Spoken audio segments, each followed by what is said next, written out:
कहानी है एक राजा की। अच्छा। एक राजा जंगल में जा रहा था, अच्छा। तो उसे जंगल में लगी बहुत जोर की प्यास, और प्यास की वजह से उसका हाल बेहाल। बिल्कुल। उसे बहुत जोर की प्यास लगी थी, और प्यास के लिए, पानी के लिए, एक एक बूंद के लिए वो फड़फड़ा रहा था। बिल्कुल। तो उसने देखा जंगल में कि एक पेड़ की टहनी से टप टप टप टप पानी चू रहा है। उसने पत्ता इकट्ठा किए, पत्ता उसका पत्ते मतलब एक पत्ते का एक दोना बनाया। हाँ। पत्तों का दोना होता है जंगल में, वो तो आएगा नहीं। हाँ। एक पत्ते का मतलब पत्ते उठा के उसने एक दोना बनाया, और जहां से वो बूंदे टप टप टप टप गिर रही थी, टपक रही थी। हाँ। तो उसके नीचे वो दोना लगा दिया। तो पानी धीरे धीरे करके, मतलब काफी टाइम लगा, भर गया। और वो दोने को उठा के जैसे ही वो मुंह के पास ले गया, तो सामने एक तोता बैठा था। तोता, जिसकी चोंच लाल होती है, हरे रंग का तोता होता है ना, वो तोता जो आया और उसने झपट्टा मारा, हाँ ऐसे करके, हाँ, और गिरा दिया। अब राजा बड़ा गुस्सा हुआ, गुस्सा होना स्वाभाविक है।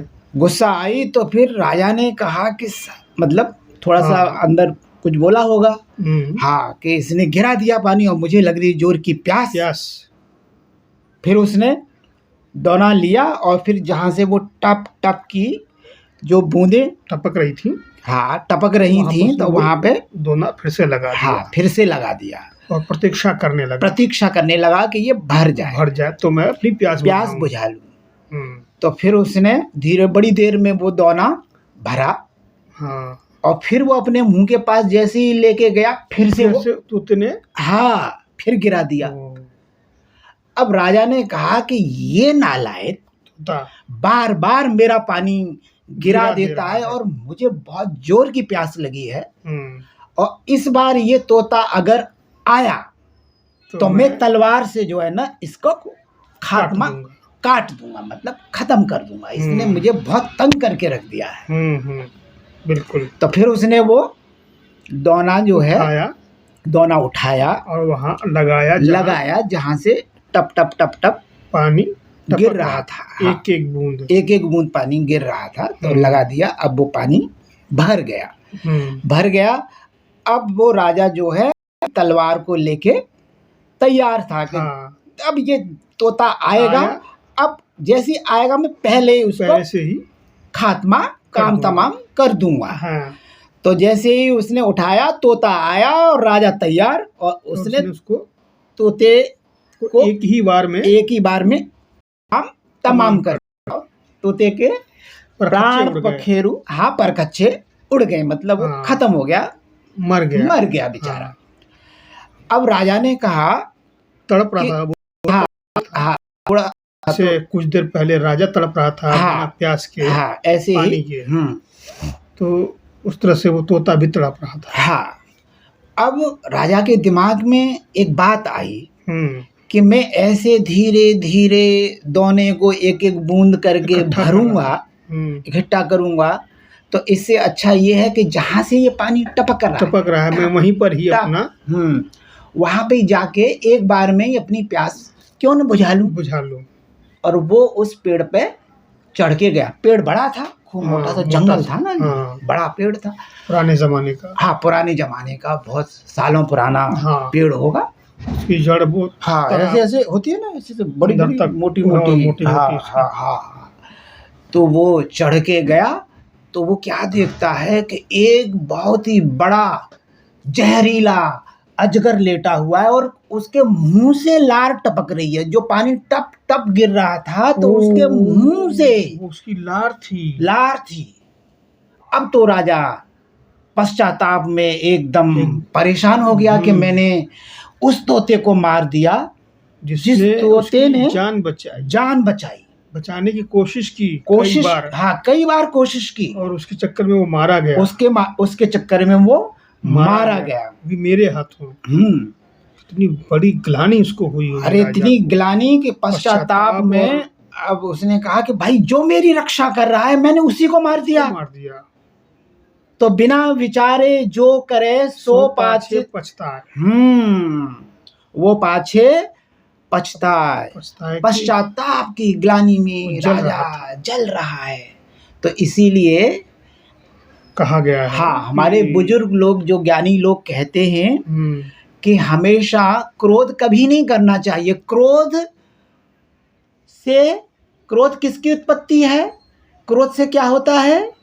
आपका नुकसान होता है। हाँ, क्रोध के पीछे क्रोध का रिजल्ट आपकी हानि है। बिल्कुल, हमेशा हानि। अगर आप क्रोध कर रहे हैं तो इसका मतलब है कि उससे आपकी कुछ न कुछ जरूर 100% वो सामने वाले की तो हानि है ही है, आपकी भी हानि है। इसलिए हमेशा दया का भाव रखना चाहिए और दया के साथ साथ क्षमा का भाव भी रखना चाहिए। और ऐसे समय में ये भी विचारणीय प्रश्न हो जाता है कि ऐसा क्यों हो रहा है। हाँ, वो तोता ऐसा क्यों कर रहा है।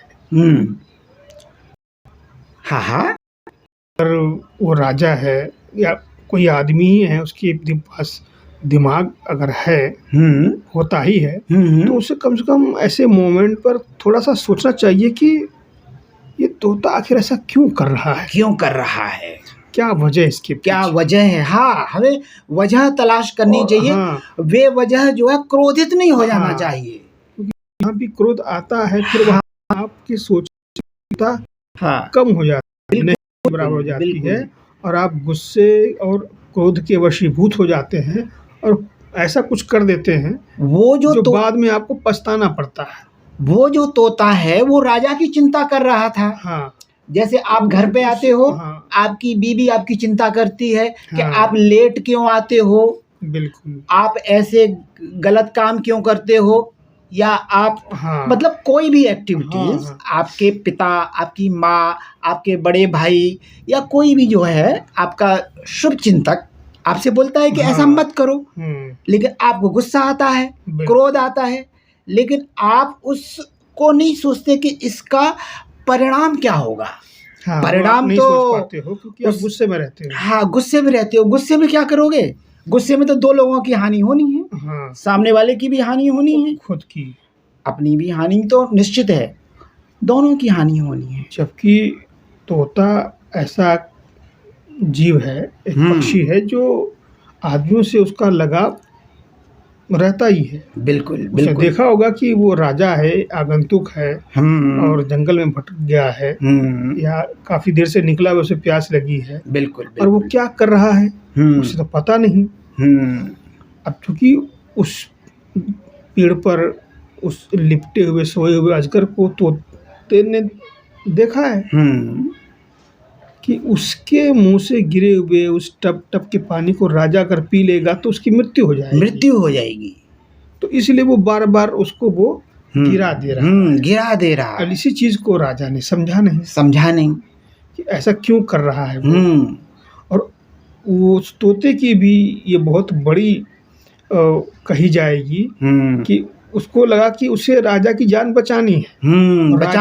भले ही मेरी जान चली जाए। ये बहुत बड़ी बात है। ये बहुत बड़ी बात है परोपकार की, कि ऐसा परोपकार, इसी को ही बलिदान कहते हैं, कोई बलिदान, सैक्रिफाइस। और ऐसा बहुत सी उदाहरण हमें देखने को मिले इतिहास में अपने, कि लोग दूसरों की जान बचाने के लिए अपनी जान को दांव पर लगा देते हैं। आदमियों के अलावा, लोगों के अलावा पशु पक्षियों में ये बात ज्यादा हमें देखने को मिलती है। बिल्कुल। अरे हाँ, पशु पक्षियों में ये बात। और हम इंसान, पशुओं में हम इंसान क्या बन गए आज के टाइम पे? हम स्वार्थी, और पता नहीं क्या क्या, बहुत कुछ। जबकि हमारे पास में दिमाग है, मस्तिष्क है, बिल्कुल, और भी बहुत सारी सुविधाएं हैं, और हम लोग जो है निकृष्ट होते जा रहे हैं। बिल्कुल, ऐसा हम कह सकते हैं। वो सिर्फ उस क्षणिक ये तो बहुत बड़ा लंबा सब्जेक्ट है। बिल्कुल, इस पर तो हम घंटों बोल सकते हैं। यही सीख मिलती है कि अगर कुछ भी हमारे साथ अनहोनी हो रही है तो हमें थोड़ी देर के लिए एकाग्रचित होकर उस मोमेंट के बारे में सोचना चाहिए कि ऐसा क्यों हो रहा है, बिल्कुल बिल्कुल, इसके पीछे की क्या रीज़न हो सकती है। हम सोचें, विचारें और अपने आसपास के उस माहौल को देखें, या जहाँ से पानी ही वो चू रहा है कम से कम उसी को ही हम नज़दीक से देखें, जानने की कोशिश करें। क्योंकि पेड़ से पानी गिरने, टपकने का क्या स्रोत हो सकता है? हाँ, कोई स्रोत तो कोई हो नहीं सकता। ताड़ का पेड़ तो है नहीं कि वहाँ से वो एक-एक बूंद, एक-एक बूंद और तो वहाँ से भी वो क्यों गिरता है तो उसके लिए उसको काटा जाता है, उसमें कुछ प्रोसेस किया जाता है, तब उसमें से पानी निकलता है। ऐसी थोड़ी ना ताड़ के वृक्ष में से पानी टपकने लगेगा। पेड़ से कौन सा पेड़ है, कौन सा फल आता है, पानी आ रहा है। ऐसे तो जंगल में हानिकारक भी पेड़ होते हैं कि होते हैं, हाँ, जहरीले भी पेड़ होते हैं। ऐसे पेड़ होते हैं कि पेड़ के पास जाओगे वो पेड़ ही आपको भोजन बना लेगा। लेकिन वही है कि जब आदमी को प्यास लगती है, भूख लगती है, तो कहावत है ना कि भूख न देखे जूठा भात और नींद न देखे टूटी खाट। और जब प्यास लगती है तो आदमी बस सोचता है कहीं से कुछ भी, कैसा भी पानी हो, नदी का हो, तालाब का हो, झील का हो, जिसमें भले ही जानवर भी पानी पीते हैं। कहीं शेर पानी पीता है, कहीं बकरी, कहीं भेड़। जानवर तो जानवर है और प्यास तो प्यास है। इस पे मुझे एक और कहानी याद आ रही है प्यास पे, लेकिन ऐसे तो कहानी में कहानी निकलती जाएगी। जैसे वो एक प्यासा कौवे वाली कहानी भी है। हाँ, कौवे वाली कहानी, भी प्यास लगी थी, लेकिन उसे भी प्यास लगी, दिमाग लगाया, देखा कि पानी बहुत सतह के नीचे है, तो उसने दिमाग लगाया और कंकड़ इकट्ठे किए, कंकड़ को उसमें भरता गया। कंकड़ ने नीचे जगह ले ली, पानी ऊपर आ गया। तो इस तरह से देखा जाए तो उस कौवे के पास दिमाग था, उसने इस्तेमाल किया और अपनी प्यास बुझा ली। जबकि यहाँ पर इस कहानी में राजा ने दिमाग नहीं लगाया और अपना भी मतलब उसने लापरवाही दिखाई, इसी कोई इग्नोरेंस बोलते हैं। उसकी भी प्यास बुझी नहीं और ऊपर से तोते की भी मृत्यु हो गई। तोते की भी मृत्यु हो गई, उसकी हत्या हो गई बेचारे की, इसलिए कि क्रोध के कारण। तो इसी को कहा है भारतेंदु हरिश्चंद्र ने, क्रोध पाप को मूल है। पाप को मूल है, क्रोध से नाश हो जाता है। क्रोध से बड़े बड़ों का नुकसान हुआ है। जितने भी क्रोधी लोग हुए हैं इतिहास में या महापुरुषों में, बहुत से लोग क्रोधी स्वभाव के हुए हैं। तो उन्होंने हमेशा कुछ न कुछ नुकसान हुआ है उनके हाथों, या उन्होंने किया है। ज्ञानी वही है जो शांत चित्त है, और ज्ञानी वही है कि चोट लगने से पहले सुधर जाए। जैसे कहावत है ना कि ठोकर खाने के बाद एक सुधरना होता है। और एक ठोकर खाने से पहले सुधरना होता है। लेकिन ये भी सवाल है कि ठोकर जब तक लगती नहीं है आदमी नहीं सुधरता है, सुधरने का एक वो नहीं मिलता है, मोटिवेशन। बिल्कुल। लोग बोलते हैं कि शराब पीना खराब बात है, उससे आपकी किडनी खराब हो जाएगी, आपके और क्या क्या खराब हो जाएगा। आपकी सांस की प्रॉब्लम होगी, आपकी बहुत सारी चीजें हो जाएगी, आपको शुगर हो जाएगी, आपको स्नायु तंत्र ढीली हो जाएगी, आपके अंग की जो नसें हैं थोड़ी सी कमजोर हो जाएगी। लेकिन लोग नहीं मानते, वो एक लत हो जाती है, आदत हो जाती है। लोग कहते नहीं, मैं तो कभी कभी पीता हूँ। बहुत से लोग ये बोलते नहीं, मुझे आदत नहीं है पीना। कभी कभी ही पीना अच्छी बात हो सकती है। देखो, बुरी बात कभी अच्छी हो ही नहीं सकती। जो बुरी बात है, बुरी बात तो बुरी बात है, चाहे वो एक बार हो। देखो एक लॉजिक है, बुरी बात अच्छी कैसे हो सकती है? बुरी बात तो बुरी बात है। वो सिचुएशन, ये बात मैं आपकी नहीं मानूंगा कि बुरी बात अच्छी कैसे हो सकती है। जैसे कि कभी कभी झूठ बोलना जो कि बुरा होता है, लेकिन झूठ बोलना अगर किसी के झूठ बोलने से तो किसी का फायदा हो रहा है तो ठीक है। मतलब जैसे एक आदमी गाय को मतलब पीछा करता हुआ आ रहा था, मतलब को गाय को मारना चाहता था, तो वो गाय आगे भाग गई, वहां पे एक आदमी रास्ते में मिला, उसने पूछा कि गाय देखी आपने यहाँ से? तो वो आदमी गाय को बचाना चाहता था, तो उसने कहा कि मैंने नहीं देखी, उसने झूठ बोल दिया, तो गाय की रक्षा हो गई। गाय की रक्षा हो गई तो ये झूठ अच्छा हो गया। हाँ, इसलिए कहा गया है कि अगर किसी से किसी का हित होता है, अगर झूठ बोलने से भी, तो उस झूठ को झूठा नहीं तो यहाँ पे झूठ वाली बात नहीं, देखो बुरी बात तो बुरी है। हाँ, शराब पीने ये डिफरेंट थिंग है, ये तो एक तरह का एक मतलब क्या बोलेंगे, शराब एक थोड़ी सी मात्रा में पीना वो दवा का भी काम करती है। तो भाई दवा पियो ना, दवा की जरूरत ही क्यों पड़े आपको? आप अपनी ऐसी टाइम टेबल बनाओ, दिनचर्या बनाओ कि केवल वो ही दवा ही क्यों चाहिए। अब आदमी अपने, सबका स्वभाव अलग होता है। शरीर है मिट्टी का बना है, रबड़ की थैली है, तो आदमी संयम नहीं रख पाता है तो किसी न किसी व्याधि का शिकार हो जाता है, गलत आदतों का भी शिकार हो जाता है, अपने आप पे नियंत्रण नहीं रख पाता। वही नियंत्रण जिसकी बात कही गई है कि क्रोध पर नियंत्रण। हाँ, लेकिन हम जानते हैं, लेकिन हम मानते हैं, हम बहुत सी बातों को जानते हैं, आदमी जानता है क्योंकि मनुष्य है, पशु नहीं है, मनुष्य है।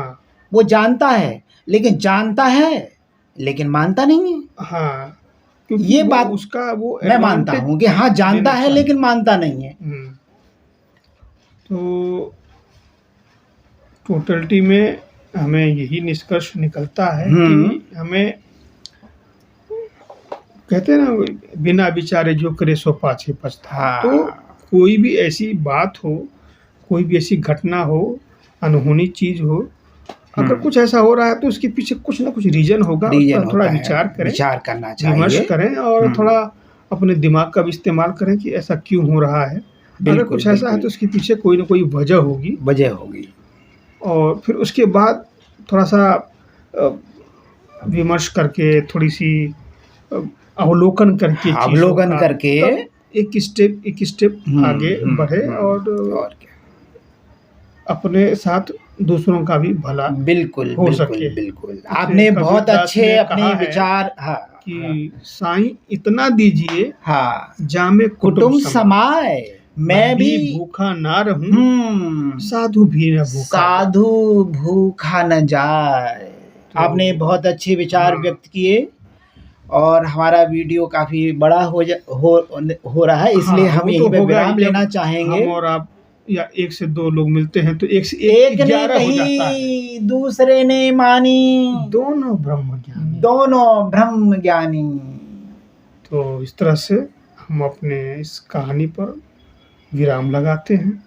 नमस्कार। बहुत बहुत धन्यवाद। जय हिंद, वंदे मातरम, जय माँ भारती। आप लोगों ने इस कहानी को सुना, इतना समय दिया, आप लोगों का बहुत बहुत आभार। और अगर आप इसे अपने जीवन में भी उतार सकें तो ये कहानी सार्थक हो जाए। क्या कहते हो? बहुत आपका भी बहुत बहुत धन्यवाद। आप हमारे स्टूडियो में पधारे। धन्यवाद। जय हिंद। जय हिंद।